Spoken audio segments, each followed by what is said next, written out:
The first thing we're going to want to do is we're going to open up Safari or Firefox. It doesn't matter which one you want. Safari will work, Firefox will work. But once you have it open, you're going to want to go to google.com. And when you go to sign in at google.com, you'll find a little red button in the corner that says sign in. You're going to want to click on that. And when you click on it, it's going to bring you to the sign in page. And the email you're going to want to use is your CUSD Students account. So you're going to type that in, make sure you spell it right.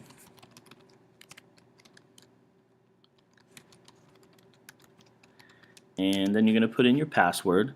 And remember that your password is your student ID with 2 zeros at the beginning. And once you have your username in there spelled the right way and your password in, you're going to hit sign in.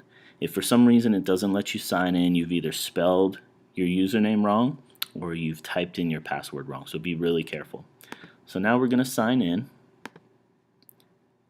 and once we sign in, it's going to take to this page that looks like it's exactly where we started at, but the difference is you'll see in the right hand corner that now you're signed in, and across the top you're going to have all these great resources that you can use: Google Images, Calendar, Sites, and the one that we really want to use, the one that we're going to use most of the time, is Google Drive. So we're going to click on Google Drive.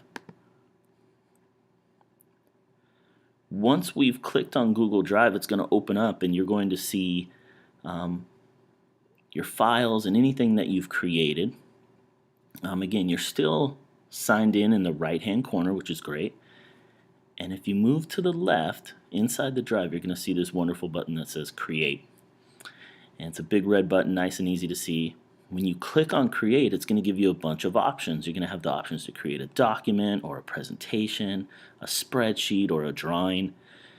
For today, we'll make it nice and simple, and we're just going to create a document. So we'll click on Document. And when we click on Document, it's going to give us this blank document that looks a lot like a Word document, and they've made it really easy for us. So at the top left hand corner, you'll go up and you'll see this thing that says Untitled Document. If you just click on it, you can rename it. And I'm going to call this Test, since this is just a test. And I'll push OK.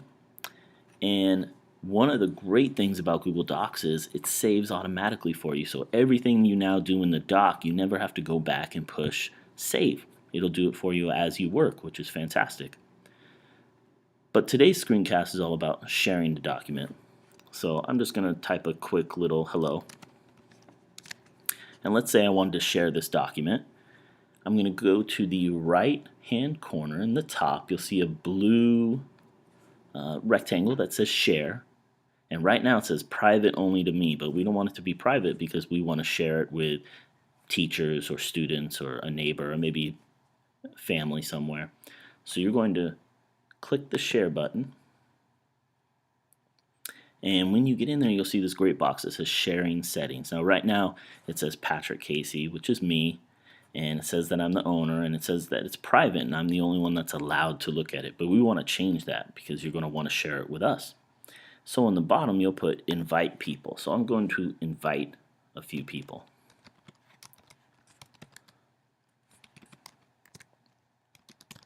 And all you're going to do to invite people is type in their email address.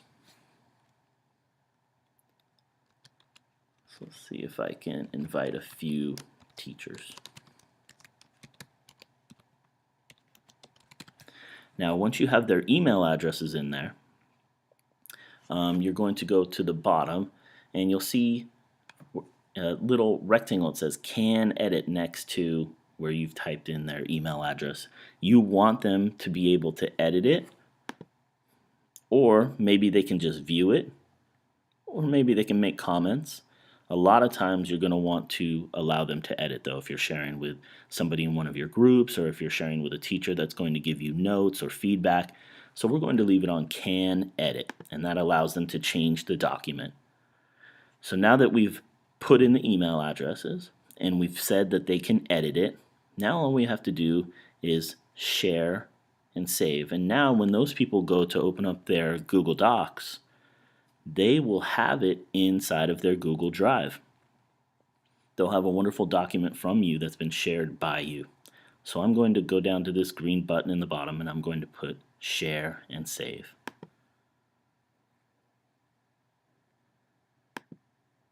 Oh, I made a mistake. One of the things about being in the CUSD students account is that we can only send to CUSD student account. So we're going to say CUSD instead of K8, we're going to change that. We're going to change it to CUSD students. Okay, so you got to make sure when you share inside of that CUSD domain that you're sharing with CUSD student accounts only. So let's try that again. We have it in, they both can edit, and now we're going to share and save. Awesome, look at that. Now when you look at it, instead of just my name being in there, you also have Miss Schwingy and Mrs. Lawson as well. And they both have the power to edit that document. So now that I know they can both edit it and I'm satisfied, I can go down to the bottom. And again, there'll be a blue button. This time it says done. So I'm going to click done. And now I've done it. I've shared that particular document. And that's just as easy as it is. So if you have questions, come and see me or email me. And I look forward to working with you this year, and I hope you have fun with Google Docs.